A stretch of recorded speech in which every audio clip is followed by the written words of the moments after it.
Hey everybody, welcome to the video. Today we're playing Roller Coaster Tycoon. We're actually playing Open RCT2. It's got some quality of life improvements. So the limited nature of the original game is a little bit better here. We're starting with the first scenario in the game. I think everybody knows this scenario. This is Forest Frontiers.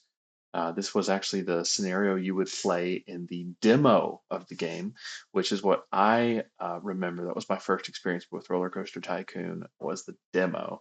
My dad downloaded the demo on it was a Windows 95 machine, I think.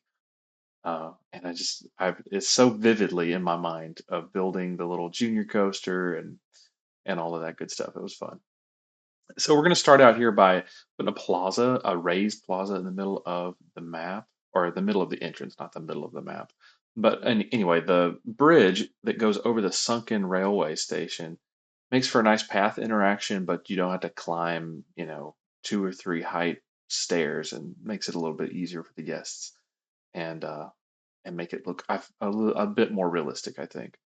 Something I really enjoy about Open RCT2 is the ability to do double and triple paths and big plazas like this. In the original game, the pathfinding was not not able to accomplish that at all. Your guests would really struggle to find anything. But so some nice quality of life stuff has been added into this version of the game, so you can make these nice open plazas, and it feels a little bit more like a real theme park. And you can kind of focus on the aesthetics a little bit more instead of these, um, I guess you'd call them like winding trails and pathways through the map that you had to do in the original game. But just off the plaza here, I wanted to segment this area into a kids area. So we're building a little junior coaster here. It's got a booster track and everything's raised up above the pathway. So some more cool pathway interaction stuff there. When guests walk over into the kids area, they'll be able to go underneath the track of that roller coaster, and that'll be really cool. The queue and the exit. I recently learned, I've been watching some videos of other folks playing the original Roller Coaster Tycoon. And I guess realistically speaking, it's always a good idea to have your entrance and your exit on opposite sides of the station. So I guess for guest flow, that works best. I think there's exceptions to the rule, obviously, in real life, but that's the optimal way to do it, I suppose. One thing that I remember I never did as a kid, but I've really loved doing in my recent playthroughs of this game is to spend a little bit more time on the actual decoration and the scenery around the park. So here we're putting in some fencing, which is just easy scenery, easy decoration that just looks fantastic. Uh, but I wanted to build a couple of towers on either side of this bridge to hold the entrance and exit for the train. And then the entrance and exit pathways actually come from underneath the plaza. Then we're going to add that nice wood texture that I overuse the fire out of this texture in every scenario in this game. This is my infamous food court building. I built this several times. Well, I think I built it twice in this part, but I built it quite a bit in other scenarios that I'll play through again. But just real simple. Make a three wide path in there, and I always put a food stall of some kind, drink stall, and a restroom, and just throw those around the park, and they look nice, almost like a larger restaurant. Now this right here is a fail. I present to you the most expensive boat hire that has probably ever existed in this game. I was trying to make it once again a little more realistic. I was trying to make it feel like the water line was not at the level of the path because I feel like that's not realistic at all. So I spent some extra time here trying to dig the earth down, like two tiles on all of these. Spent a ton of money, and then ultimately I couldn't quite fit it in the space, and I didn't want to waste all of the money, so I just went ahead and kind of ran with it. So there's a lot of extra money spent on digging out some of the earth underneath there that was not necessary at all. But this is one of those quality of life improvements you can see there with OpenRCT2. You can set I don't know what you call it. I guess like a hill adjustment mode. So instead of having to manually adjust every tile, you can have the other tiles sort of like adjust, with the one that you're selecting. The water rides in this game, or not the water rides, but the boat hire type rides in this game really, really struggle with getting stuck under supports, especially pathway supports. So that's why I went ahead and put in the track for the boat hire underneath there. So the boats have free reign. They can go underneath each side of the bridge there, but hopefully they won't get stuck under the path supports because they're not there anymore. Naming that one Wishbone Lake. Not really sure why. It just sounded cool. I'm a big stickler for like name all the rides in the park. And for the life of me, I wish they would do something in OpenRCT 2 to fix it, but it drives me insane that every time you build something like a merry-go-round or any of the flat rides, it just automatically has a one at the end of it. I personally am probably never, or on a rare exception, I guess, going to have multiples of the same ride in a park. So it would be really nice if it would just be merry-go-round and then, merry-go-round two. But anyway, so a lot of the times what I'll do is I'll just rename it and remove the one. But here we are just putting some decoration around the lake, around the Wishbone Lake. More of a pond, really, but uh, changing the texture to that grass and dirt really breaks up some of the solid green through the part or through the grass, makes it feel a little bit more realistic yet again. But it's a Ferris wheel in the curve of the junior coaster. I think that turned out really, really nicely. Now we're going to start to finish our miniature railway. We won't finish it right here. It'll be a little bit later, but want to try to remember to extend it through the park as I go. Almost kind of ran out of room there for a second by the lake, so trying to keep that in mind. Like, hey, we need to keep going with the railroad. We can't just leave it alone there. And I'm going to extend our pathway, our main pathway to the back of the park here. Here I was trying to go ahead and build those towers, like I mentioned. We're going to put some brick walls around there. Of course, wasting the money I spent on the wood walls, but that's okay. Wanted to make it feel like this was permanent, that it's been here a long time and not just kind of up on stilts. Really like the raising the land here makes it feel like a foundation, like it's really been here for a while. Never have too much trees in Forest Frontiers. You got to add as many trees as you possibly can. Also adding some nice rope fencing around there to make it feel like it is finished and beautiful. Oh, and one other thing that I really have enjoyed about OpenRCT2 is the night lighting. It's like an experimental feature, so I don't know if it works on every machine or what all that entails. But here you can see it right here. You have a day and night cycle now in this game, and the lamps that you put on the path actually light up, and it's really beautiful. Here's another one of the infamous food court buildings. Same design. The windows on the top, the solid walls on the bottom, and the roof on the front and the back. Boom! There you go. Easy peasy. I just love adding those lamps in at night, though. That is just such a cool look. Now, as we get to the back of the park, you'll see there that that's another OpenRCT2 thing. We can have a level crossing with the pathway. So the miniature railway can actually go over a path and the guests will stop and wait for the train to go by. It's really cool. Awesome quality of life thing that they added there. Now our railway is finally finished. We're going to bring it down to one train, add in our entrance and exit, and call it the Frontier Express and get that thing going. And we're going to put a Woody in the back of the park. I really struggle to build these in appropriate size. Even this one, I feel like I ended up with a coaster that's just a little bit too big for this park, but I went with it. And I really am not a fan of this lift hill with a curve in the middle of it. Not doesn't feel very realistic to me. I don't know, that may exist somewhere in the world, but I've never ridden anything like that, so it feels a little odd. But I did want to get a coaster in the back of the park here and do just a simple out and back layout. I struggled a little bit here. I'm at the edge of the map, like you can see. But I don't know. This coaster is a little short and it comes in really hot at the end. There's a lot of speed left. So I don't know. I don't really know about it, but I didn't delete it, so it's still there. I wish that I'd gone back and done another version of this, but I wanted to get the scenario done and get this video uploaded. So there it is. We got the brake run in the end of it. Oh, well, we still have more to go. There we go. There it is. The brake run in the end. And I left room for the entrance and exit to be able to go above that station fly through. I didn't take the time to build a station building, but the concept was, that's all within a station building, and it'd be cool to have the train sort of roaring through there as you're waiting in line at the station. I always try to break up the paths. Excuse me.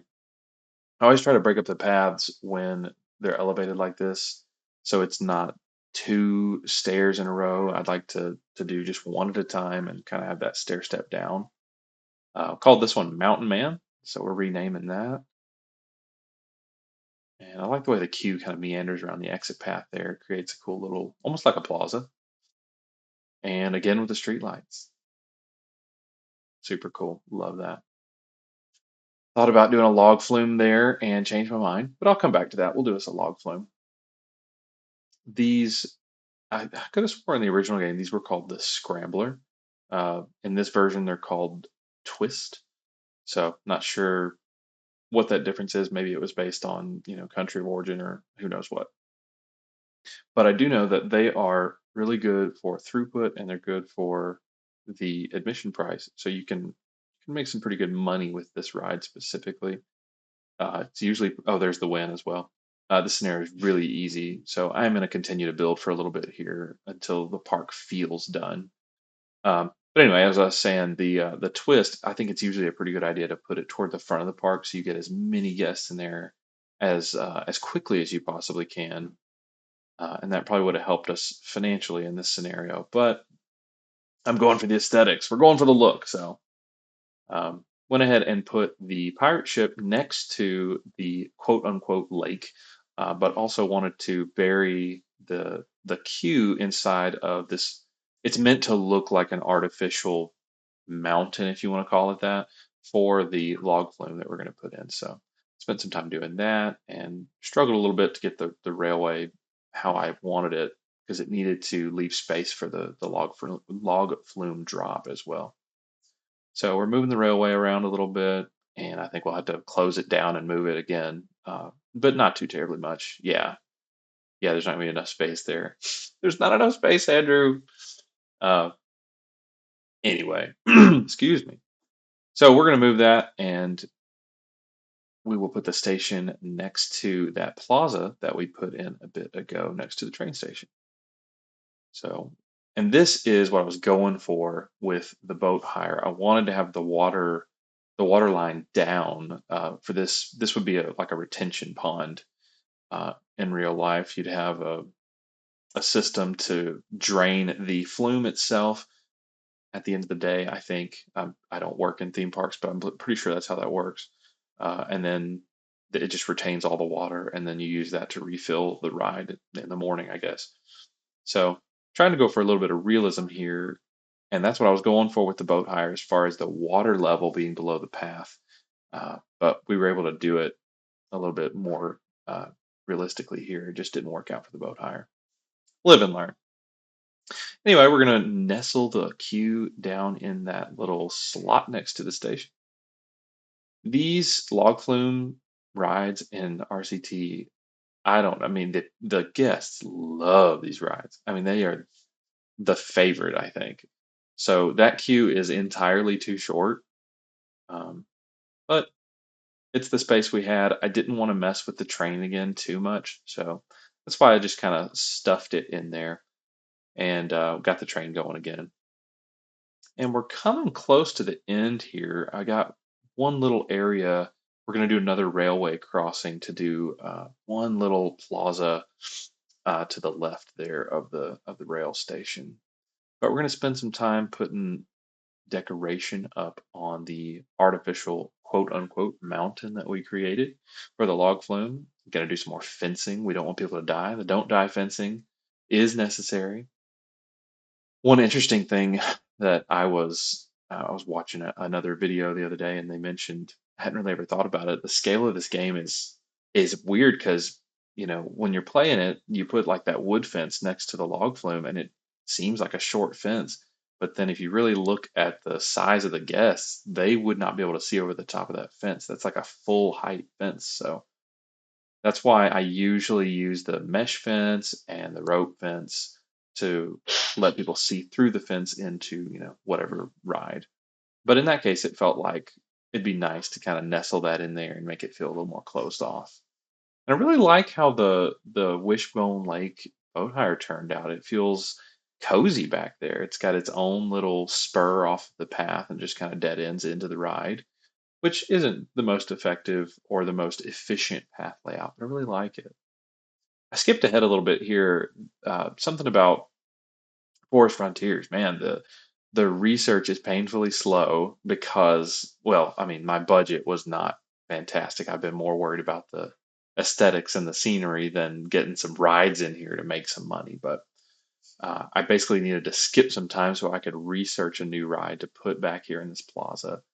And the steeplechase was unlocked, which isn't a ride that I usually, gravitate to. But I like the idea of carrying over that what the junior coaster does, where it just kind of hovers above the path. The steeplechase seems like a kind of a non-invasive ride for that idea. So if I could get the steeplechase track right above basically the length of this plaza, I felt like that'd be a nice look. So that's what we went for here. Took a little bit of time trying to get the layout just right. I'm a stickler for the supports need to be there, and this game lets you sort of build out into the ether with no supports, but I can't stand it. So I really don't like it when, like, if you're cresting a hill and that part of the track is not supported. I mean, that just doesn't make any sense. So took a little bit of kind of fiddling to get it just right, but eventually we landed on a layout that works. But I really like how this just kind of meanders across that entire plaza. I think it'd be really cool if you were, eating your burger or your ice cream or whatever stall we put in that food court, to just look up and see that steeplechase just kind of meandering through there. I think it's really cool. Decided to elevate the queue and have just the entrance path connect to it that way. And we really are coming close to the end of this one. Like I said, we already won the scenario, but I just wanted to make the park feel a little more complete. And I think, if memory serves, the haunted house is the last thing we're going to put in here. Not the best placement I think I've ever done. It's crammed in next to the Woody a little bit, but it it would work. And I always like to do these little sort of fake courtyards in front of the haunted house that has a pathway going to the door that's on the building and not the entrance hut. It looks cooler when the entrance and exit are on the opposite side of the building, but I was getting close to completion on this park and wanted to call it a day. So call me lazy. But I wanted to finish out by putting some wildflowers throughout. I don't usually do this either. I think it looks really nice. Put some fencing throughout there and spammed some bushes and some trees and also the realistic look for the coaster. It wouldn't make a whole lot of sense to have manicured grass underneath there, so I went through and put some of this like sand brown or dirt brown color, uh, and put that underneath the coaster. There you go, guys. That's Forest Frontiers. That's the Red Shirt Robot version of it, anyway. Not necessarily my best park, but I like it. I like the way it turned out. It feels cozy. So let me know what you think down in the comments. Like and subscribe, hit the bell, all the YouTubey stuff. And who knows? Maybe we'll make a series out of it. I'd really like to play through all the scenarios. There are a ton of them. And I don't think I've ever played them all as a kid. I don't remember beating the game. So, and the version I've got, man, I've got Roller Coaster Tycoon, both the expansion packs, RCT2, both of those expansion packs. So there's a ton to play through.